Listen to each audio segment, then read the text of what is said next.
मोहतरम नाजरीन, आप देख रहे हैं सरपरस्त न्यूज लाइव। सरपरस्त न्यूज लाइव में आपका इस्तकबाल है। इलेक्शन का गहमा गहमी है, चारों तरफ चुनावी पावर जो है जम चुका है, नेता का आना जाना शुरू हो चुका है और बंगाल में मोदी जी की एंट्री हो चुकी है, जेपी नड्डा की एंट्री हो चुकी है, राहुल गांधी की एंट्री बाकी है, प्रियंका गांधी की एंट्री बाकी है। ऐसी सूरत हाल में अभी मैं आपकी मुलाकात संयुक्त मोर्चा, यूनाइटेड फ्रंट और कांग्रेस आई के कैंडिडेट जनाब अजमल खान साहब से करवाने चाहता हूं। आपका सरपरस्त न्यूज लाइव में इस्तकबाल है। अजमल खान साहब के बारे में एक चीज मैं बताना चाहता हूं। कॉलेज के जमाने से और अपनी जवानी के जमाने से ही ये कांग्रेस पार्टी करते हुए आ रहे हैं। युद्ध के लीडर थे, बड़े पैमाने पे आंदोलनकारी थे, बड़े पैमाने पे देश हित में, मुल्क हित में, कलकत्ता के हित में इन्होंने जनता के लिए काम किया है। काम की वजह से ये पूरे कलकत्ता शहर में पहचाने जाते हैं। इनका एक अपना वर्चस्व है, नाम है अजमल, इनका काम भी अजमल है। इसलिए कि अजमल भाई जिंदगी में कभी पीछे मुड़कर देखने की कोशिश नहीं की। यूथ है, जवान है, जज्बा है इनके अंदर काम करने का। इसी सूरत हाल में पार्टी ने एक यूथ को जोरा साहू से कैंडिडेट बनाया है। मगर इनके सामने एक बहुत अच्छी बात क्या है कि जो लोग भी इनके सामने में लड़ रहे हैं, कोई भी एमएलए चुने हुए नहीं है। सब फ्रेशर के साथ, न्यू के साथ इनकी लड़ाई होना है। तो हम ये देखेंगे कि अजमल खान या विवेक गुप्ता या मीना देवी पुरोहित किसका वर्चस्व जोरा साहू में रहेगा। मगर इनके साथ एक बहुत बड़ा सपोर्ट है। क्या सपोर्ट है? जिनको हम जानते हैं बंगाल टाइगर के नाम से। आज वो दुनिया में नहीं रहे, मगर उनकी यादें आज भी बंगाल में जिंदा है, जोरा साहू में जिंदा है। ये जोरा साहू उनका हल्का है, उन्हीं के कैंडिडेट, उन्हीं के दुआओं के सहारे से इनको टिकट मिला है। हम अजमल भाई से बात करते हैं, अगर जोरा साहू की जनता आपको वोट दे करके असेंबली भेजती है तो सबसे पहला काम जो जोरा साहू के लिए करेंगे वो कौन ऐसा काम होगा? हम डायरेक्ट जानते हैं कांग्रेस के कैंडिडेट अजमल खान से। आपके व्यूअर्स जितने हैं चैनल के, उन तमाम व्यूअर्स को आने वाली होली की शुभकामनाएं। आपका जो सवाल था उसका जवाब मैं दे दूं कि वो नेता नहीं चुनेंगे, अपने घर का एक लड़का चुनेंगे और 24/7 मैं राजनीतिक परिप्रेक्ष्य से पिछले 2 दशक से राजनीति करता चलाया हूं और आने वाले दिन में 24/7 उन लोगों की सेवा करूंगा। क्योंकि राजनीति मेरा उद्देश्य है कि मनुष्य की सेवा, इंसानियत के भलाई के लिए काम करना ही मतलब पॉलिटिक्स है। और मेरा दरवाज़ा किसी के लिए भी, किसी भेदभाव के बगैर मेरा दरवाज़ा सबके लिए खुला रहेगा और मैं सबके पुकार पे उनके पास में पहुंचा रहूंगा। अब जोरा साहू में पद यात्राएं कर रहे हैं, डोर टू डोर कर रहे हैं, लोगों के दरमियान में जा रहे हैं, तो पहला काम जो जोरा साहू का करेंगे, जो लास्ट 10 साल 20 सालों से काम नहीं हुआ, वो कौन ऐसा काम होगा जो आपकी नजर के सामने खटक गया होगा कि आज भी वो काम जोरा साहू का नहीं हो सका? सबसे पहली बात बता दूं कि 10 साल के सिटिंग एमएलए को तृणमूल सुप्रीमो ने टिकट काट दिया। समिता बख्शी, उनको टिकट काटने का मतलब है कि उनके कसौटी पे, तृणमूल कांग्रेस के कसौटी पे वो खरी नहीं उतरी। जब 10 साल के काम के एवज में आने वाला कैंडिडेट चुनाव लड़ रहा है, जब तृणमूल ने ही मार्क्स नहीं दिया है, तो आवाम तो आने वाले कैंडिडेट में, फ्रेशर कैंडिडेट को तो मार्क्स देगी नहीं। जहां बात तृणमूल कांग्रेस के अभी कैंडिडेट है विवेक गुप्ता जी, उनका जब जिक्र करो किसी से अभी आप पूछिएगा तो उनके बारे में, भाई विवेक गुप्ता जी कौन है, लोग बोलेंगे कि एक रिप्यूटेड न्यूज़पेपर के मालिक है, चीफ एडिटर है। ये उनका परिचय है, सामाजिक राजनीतिक परिचय नहीं, कुछ भी नहीं है। और जो लोग जन सेवा में जुड़े हुए हैं, लोगों के साथ कंधे से कंधा मिला के चलते आए हैं, उनकी लड़ाई लड़ते आए हैं, वैसे लोगों को लोग अपना रिप्रेजेंटेटिव चुनेगा। और खासकर ये दोनों उम्मीदवारों के सामने मैं युवा हूँ, उनसे ज़्यादा मेहनत कर सकता हूँ, उनसे ज़्यादा जोश और जज्बा है और मुझे उम्मीद है कि जोरा साहब को इस बार नौजवान को मौका देंगे। एक चीज बताइए, जोरा साहू में हिंदी उर्दू बोलने वाले का गलबा है और यहाँ पर मजदूर टाइप के लोग, डेली खाने कमाने वाले लोग बहुत बड़े पैमाने पर रहते हैं। मगर इनका जो है सोशल जो है इनजस्टिस का भी, जो लोग नाइंसाफी का भी सामना होते हैं, इनके सामने हमेशा इंसाफ नहीं मिलता है, बेचारे बेरोजगार भी हो जाते हैं, सब सारे मसला है। तो इस किस्म के मसला को कैसे हल करेंगे? देखिए, आप कोई अगर प्रॉब्लम में है और आपके पास आता है, हाँ, तो अगर आप उनकी बात को सिर्फ सुन ले, इत्मीनान से एक गिलास पानी पिलाए, उनकी बात को सुन ले, आप यकीन मानिए 50% आदमी को सेटिस्फेक्शन वहां पे हो जाता है। मगर जो नेता है चुनाव में आपके दरवाजे पे जाते हैं, हाथ जोड़ के आपके पास में जाते हैं। 5 साल जो उम्मीदवार हैं सत्तारूढ़ तृणमूल के, 5 साल ये आपको रास्ते पे दिखाई नहीं देंगे। और हार गए तो जीत भी गए तब भी दिखाई नहीं देगा। इस बार जोरा साकू में आपका मुद्दा क्या होगा? लोगों के भलाई के लिए काम करना। वो कौन ऐसा काम है? रोटी कपड़ा और मकान की राजनीति करने के लिए मैं राजनीति में हूँ। रोटी कपड़ा और मकान, और युवाओं को बेहतर रोजगार हो, युवाओं को शिक्षा की व्यवस्था की जाए, और सबसे बड़ी बात है अभिव्यक्ति की आजादी हो।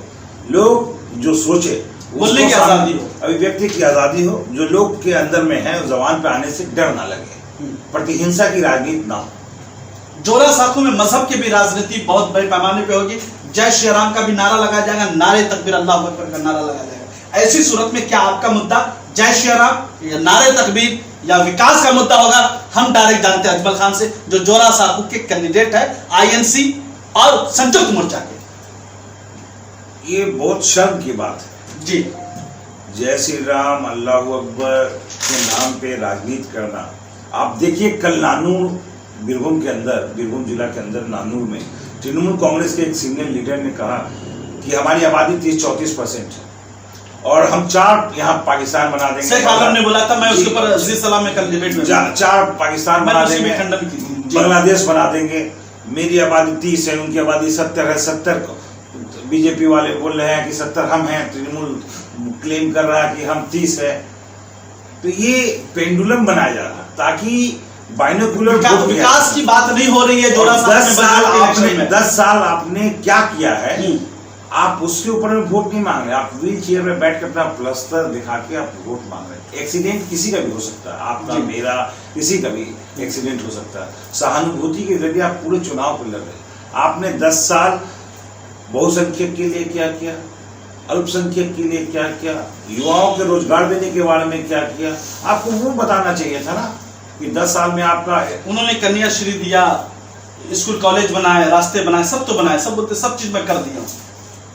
आप कितना इस काम से सेटिस्फाइड वो बोलिए। एक चीज आप देखिएगा, दीदी मुनी हमेशा कहती है कि 90% माइनॉरिटी का काम कर दिया। 100% काम कर दिया। आप जानती है सब प्री प्लान एजेंडा है। यही चीज आरएसएस वाले ग्रामीण अंचल में जाते हैं और प्रचार करते हैं, देखो दीदी ने 100% अक़लियत का माइनॉरिटी का मसला को हल कर दिया, तुम्हारे लिए क्या किया। देखो दीदी कलमा पढ़ रही है, सर पर दुपट्टा रख रही है, तुम्हारे लिए क्या भी तो कर रही है। तो आप एक चीज याद रखिए कि कलमा के साथ चंडी पाठ भी कर रही है, प्लस जो है, अरे आप सर ओथ लेके चीफ मिनिस्टर बनी हो, आपको चंडी पाठ करने की भी जरूरत नहीं है, कुरान की तिलावत और कलमा पढ़ने की भी जरूरत नहीं है। आप जो शपथ ली हो उसमें आपको ये कहा गया है कि आपके लिए सारा जो इंसान है, जो बंगालवासी 10 करोड़ बंगालवासी है, सब बराबर है। कोई हिंदू मुसलमान सिख ईसाई उसके नजरिए से आपको देखना नहीं है। और एक चीज मैं बता दूं, रामनवमी में बीजेपी वाले रामनवमी का रैली करेंगे, उसके काउंटर में आप हनुमान रैली करती है। एक तरफ वो राम मंदिर की बात कर रहे हैं, दूसरी तरफ आप जगन्नाथ मंदिर की बात कर रहे हैं। विकास की बात ममता बनर्जी कब करेगी? आपका मुद्दा विकास होगा 100%। तो कौन सा विकास हो, कैसा विकास करना चाहेंगे? क्या बीजेपी वाला विकास करेंगे कि अच्छे दिन आने वाले हैं, 15 लाख आने वाले, सबका साथ सबका विकास, वो विकास का बात कर रहे हैं? कांग्रेस और भाजपा, आप एक चीज आप कंफ्यूज है शायद। नहीं, मैं कंफ्यूज नहीं, मैं आपसे सरप्लस न्यूज लाइव के जायरीन को आपके विकास को मैं क्लियर करना चाहता हूं, इसलिए मैंने ये पूछा कि मोदी जी तो विकास करना, कि वही विकास तो आपका मुद्दा नहीं होगा। तृणमूल कांग्रेस और भाजपा ये नूरा कुश्ती लड़ रहे हैं जी। ये पूरी लड़ाई जैसे क्वाइन का 2 साइड होता है, हेड एंड टेल, वो लड़ाई लोग लड़ रहे हैं। दोनों को पता है कि ममता बनर्जी 98 में अटल बिहारी वाजपेयी से शुरू करके वहां से चुनाव लड़ी, 99 में चुनाव लड़ी, 2001 में चुनाव लड़ी, उनके अंदर में मिनिस्टर रही। उनके राष्ट्रीय अध्यक्ष जब 1 लाख रुपया रिश्वत ले रहे थे तो नैतिकता के आधार पर ममता बनर्जी ने इस्तीफा दे दिया था। जब आपके उस पार्टी के सीनियर लीडर 5-5 लाख रुपया ले रहे थे तो आपने ना इस्तीफा दिया ना उनका इस्तीफा लिया। और दूसरी बात है, पश्चिम बंगाल में आज हम लोग वामफ्रंट के साथ में लड़ाई लड़ रहे हैं। एक वक्त था कि हम उनके खिलाफ भी लड़ते थे। वो जब सत्ता में थे हमारे ऊपर में बहुत सारी उस वक्त बातें होती थी, जब हम सत्ता में थे वो लोग भी बहुत सारी बातें करते थे। मगर अब याद रखिए, मानिए कि कभी भी कांग्रेस ने या सीपीआईएम ने, कांग्रेस लास्ट में जो सीपीआईएम 34 साल हुकूमत किया बंगाल में, कभी भी कांग्रेस का पार्टी ऑफिस को दखल नहीं किया, जिला परिषद से लेके सांसद तक कब्जा नहीं किया। आज आपने कांग्रेस के मौसम नूर सांसद थे, इनको आप ले लिया, आपने किसको जिताया वहां पे?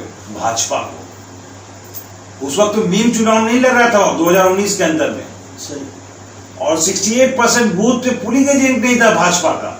आखिर वो कौन से लोग थे कि 68% पुलिंग एजेंट नहीं होने के बावजूद 18 सांसद जीत लिए? वो कौन सा संगठन था? कहीं पर भी नहीं था। हम आते हैं जोरा साखू पे। जोरा साखू में जो फाइट होती है, जैसे टीएमसी का एक तरफ कैंडिडेट है, एक तरफ बीजेपी का मीना देवी पुरोहित है, और विवेक गुप्ता जी राज्यसभा मेंबर भी रह चुके हैं, बड़ा होता है, बड़े अखबार के चैनल की जो वो हेड है, इस तरीके से। तो ऐसी सूरत हाल में आपका जो मुकाबला होने जा रहा है, मीना देवी पुरोहित बीजेपी के साथ या टीएमसी के कैंडिडेट विवेक गुप्ता के साथ, हम डायरेक्ट जानते हैं संयुक्त मोर्चा के कैंडिडेट अजमल खान से। आप एक चीज को क्लियर कीजिए जी, बताएं। राज्य सरकार, सबसे पहली बात है कि जमहूरियत में 4 स्तंभ है, पिलर है, उसमें से एक स्तंभ है प्रेस की आजादी।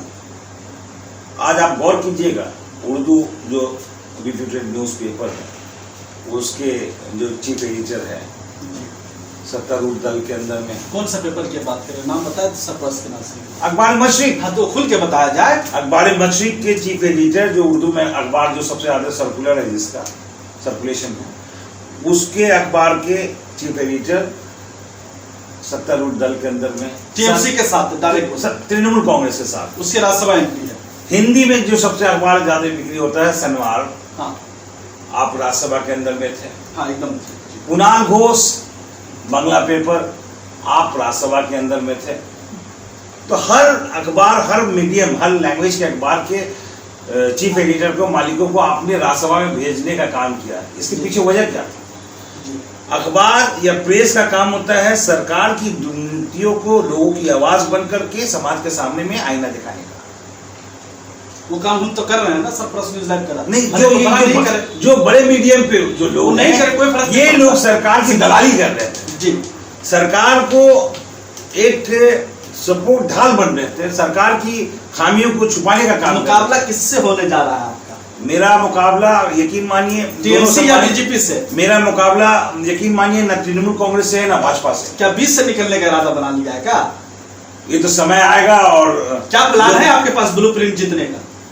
एक ही प्लान है, मेहनत, लोगों की दुआ, लोगों का आशीर्वाद, लोगों के पास पहुंचना, और अपना जो एजेंडा, अपना जो विजन है लोग के सामने में रखने का। बीजेपी के पास, मीना देवी पुरोहित के पास मोदी जी से जैसा बड़ा चेहरा है, अमित शाह, जेपी नड्डा जी, टीएमसी के साथ ममता बनर्जी, अभिषेक बनर्जी का चेहरा, आपके साथ कौन सा चेहरा? हम डायरेक्ट जानते हैं अजमल खान से। मेरे पास चेहरे पे भी वोट होता है बंगाल में। सोनिया गांधी का चेहरा है। राहुल गांधी आएंगे? राहुल गांधी भी आएंगे चुनाव में जी।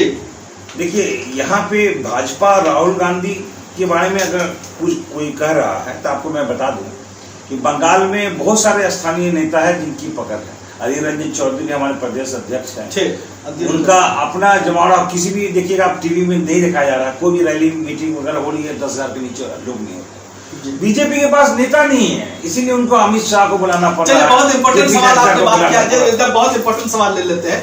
जैसे कि आप जोरा साखू में अभी बैठे हुए, तो बीजेपी ने जो है स्वर्गीय सुमन मित्रा जी की वाइफ शिखा मित्रा जी को बगैर पूछे हुए या क्या नहीं करके कैंडिडेट का अनाउंसमेंट किया, फिर उन्होंने डायरेक्ट खंडन किया।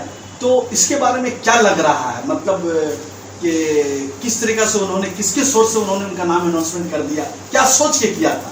इसलिए आपका शिखा मित्रा जी से आपके तो घरेलू ताल्लुकात है, फैमिली रिलेशन है, तो हम डायरेक्ट जानना चाहते हैं ये सवाल का भी जवाब उठने। फिर उन्होंने खंडन किया कि नहीं भाई, मैं मरते दम तक जो है हमारे हस्बैंड एक्टिंग प्रेसिडेंट होकर के जो है वो डेथ किए, तो मैं कभी भी किसी बीजेपी पार्टी वगैरह में मैं जा नहीं सकती कांग्रेस। इसके बारे में आप सरप्राइज के नाज़िम को बताएं। सुमन मित्रा परिवार एक राजनीतिक जीवन में बहुत बड़ा स्थान है, नाम है उन लोगों का।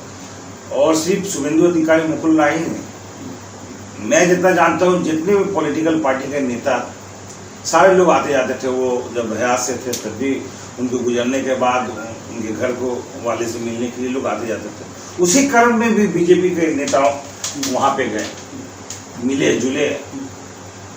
मैं तो वहाँ पे था नहीं, प्रस्ताव भी दिया हो। इसका ये मतलब नहीं, आप जैसे आप हैं, आपसे सवाल कर रहे हैं, आपको अगर जवाब नहीं देना तो आप तो जबरदस्ती हमसे जवाब नहीं ले सकते। बिल्कुल। तो आप प्रस्ताव दिए, अपने मन से आपने मेरा नाम चीफ मिनिस्टर, प्राइम मिनिस्टर, मुख्यमंत्री के लिए दे दिया, तो हम कुछ नहीं कर सकते आपके लिए। जिस वक्त नाम ऐलान हुआ तो बीजेपी तो किरकिरी भी तो हो गई बड़ी पैमाने पे। तो ये तो आप जैसा करिएगा वैसी ना बढ़िएगा। जब उनका नाम ऐलान हुआ, सीका मित्रा जी सो रही थी, आराम कर रही थी। उनका स्टाफ जाके उनको कहता है कि आपका नाम बीजेपी से कैंडिडेट अनाउंस हो गया। तुरंत आप देखिएगा फेसबुक में जाके, सबसे पहले मैंने उनका वीडियो पोस्ट किया था जी, 1-1.5 मिनट का वीडियो उनका मैंने ही रिकॉर्ड किया और सब पोस्ट किया जी, क्योंकि जरूरी था। लोग एक कंफ्यूज हो रहे थे। और वो ताउम्र आप एक गौर कीजिए, जब से उन्होंने डिजाइन दिया है, बहुत ज्यादा सक्रिय राजनीति में वो रही नहीं। उनका स्वस्थ हेल्थ उनका थोड़ा डाउन है, और वो सक्रिय राजनीति कभी कभी आती जाती है, मगर उस तरह से राजनीतिक जीवन में वो हिस्सा नहीं लेते। मगर हम लोग समय समय पर उनका आशीर्वाद, उनका गाइडेंस लेते रहे और आगे भी लेते रहें। जोरा साहब को एक कारोबारी व्यापारी का हब है, बड़ा बाजार, एक बड़ी मंडी है, पूरे हिंदुस्तान में नहीं, पूरे हिंदुस्तान को समझिए कि दुनिया से भी उनके कारोबारी रिलेशन है। तो अगर जोरा साहब की जनता आपको मौका देती है, तो उस व्यापारियों के, कारोबारी हजरात के तहफ़्फ़ुज़ के लिए, प्रोटेक्शन के लिए क्या करेंगे? हम डायरेक्ट जानते हैं कांग्रेस से कैंडिडेट अजमल खान से।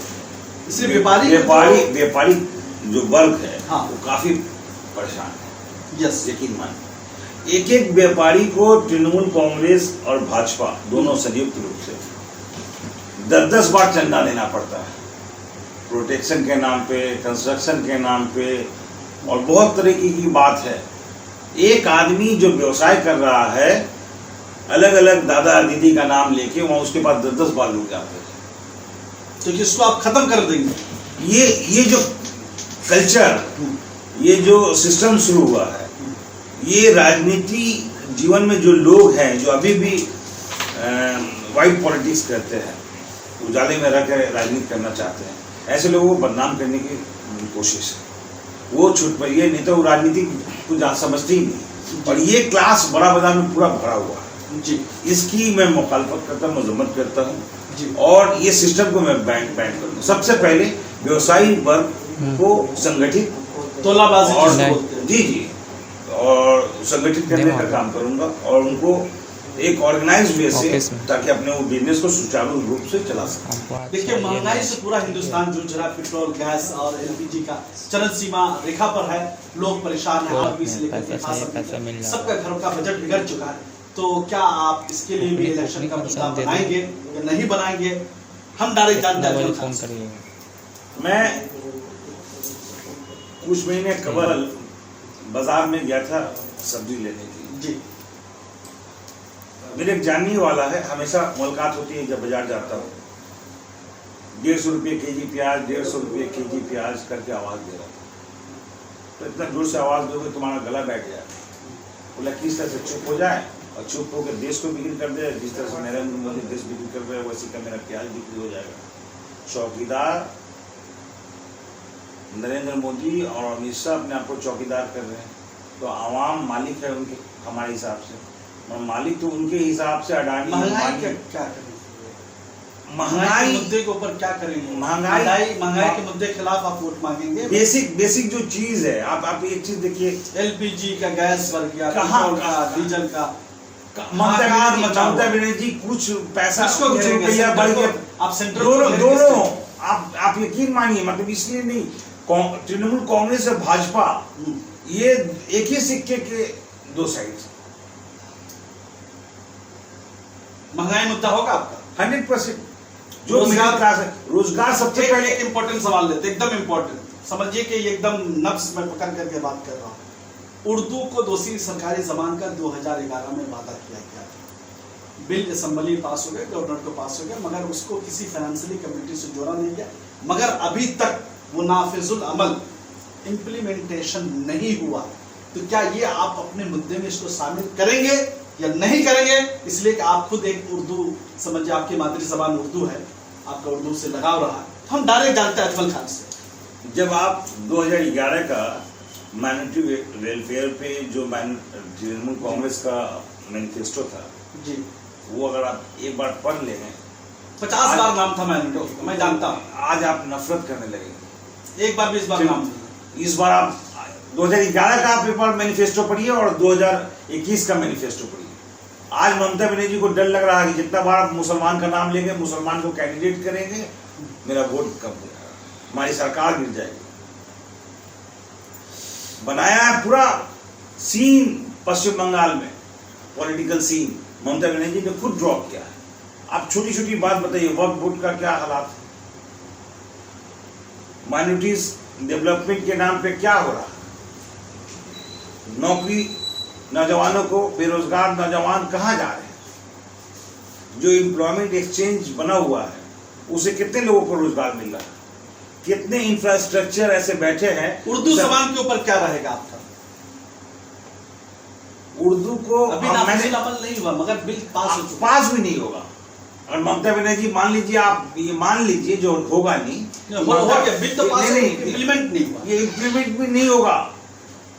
इसके लिए आप कुछ करेंगे नहीं करेंगे? मेरा कहने का मतलब ये है। आप यकीन मानिए, ममता बनर्जी, आपका क्या रहेगा वो तो की नहीं, ठीक है, वो अलग मैटर है। मुसलमान देव की कॉलोनियों करके एक doctor IPS retired IPS officer doctor Nazrul Islam की एक बुक है। जी जी जी जी, और पूरे वो माइनॉरिटीज के ऊपर में पूरा फोकस है उस बुक को। सही, मेरे पास कॉपी है, अगर आप कहिएगा तो मैं दूंगा। मेरे पास भी है जी। ममता बनर्जी के 2011 के मैनिफेस्टो को देख लीजिए, और मुसलमान देव की कॉलोनी 2000 ये जो नजरुल इस्लाम साहब लिखे हैं उसको आप पढ़ लीजिए। एक भी मुसलमान उसको पढ़ने के बाद तृणमूल कांग्रेस को वोट नहीं देगा। भाजपा के नाम पे अब दबा के हवा बना के रख दिए। आपको 10 साल में आपने क्या काम किया, इस पे आप वोट नहीं मांग ली, भाजपा आ जाएगा, भाजपा आ जाएगा। लाया किसने है भैया भाजपा को? किसने लाया? किसके गोदी में बैठ के भाजपा बंगाल में घुसा? 98 में कौन कहां था भाजपा के साथ? 99 में कौन कहां था? किसके मंत्रिमंडल में आप मंत्री थे? किसके साथ मिलकर चुनाव लड़ा? किसने कहा कि आरएसएस अगर 1% भी हमारा साथ देगा तो हम बंगाल में सरकार बनाएंगे? जिस संगठन के लोग मां दुर्गा के संज्ञा आपको दी थी, आरएसएस के लोगों ने आपको मां दुर्गा का संज्ञा आपको दिया था। आप ज्यादा देर तक किसी को भी बेवकूफ नहीं बना सकते। आपको एट लास्ट जिसे साल भर, कहने का मतलब है कि इस बार माइनॉरिटी का वोट है संयुक्त मोर्चा के साथ जा रहा है। सिर्फ जोड़ा साकू में नहीं, मैं संयुक्त मोर्चा की बात में, पूरे बंगाल में साकू की बात नहीं, पूरे बंगाल में वोट सेकुलर मिजाज के लोग जो हैं वो संयुक्त मोर्चा ही को वोट करें। आपको अपनी जीत का कितना यकीन है? 100% यकीन। किस किस तबका के लोग आपको वोट देंगे जोड़ा साकू में? नौजवान, बूढ़ा, बुजुर्ग, महिला, हिंदू, मुस्लिम, सिख, ईसाई, कारोबारी, व्यापारी, ठेला वाला, मठिया वाला, किस तबके के लोग आपका? खुद मैं मध्य वर्गीय लड़का हूँ जी, युवा हूँ जी, जमीन से आया हूँ जी, मेरा कोई परिवार में कोई भी राजनीतिक क्षेत्र से रहा नहीं।